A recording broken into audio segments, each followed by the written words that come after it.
सुहृदं सुलभं सुखदं स्वनुजं च सुखाय ममोघशरम् अपहाय रघुद्वहमन्यमहं न कथञ्चन कञ्चन जातु भजे।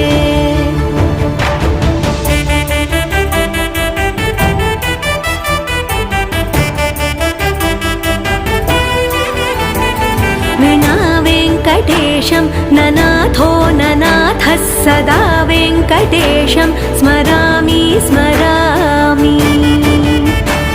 हरे वेङ्कटेश प्रसीद प्रसीद प्रियं वेङ्कटेश प्रयच्छ प्रयच्छ।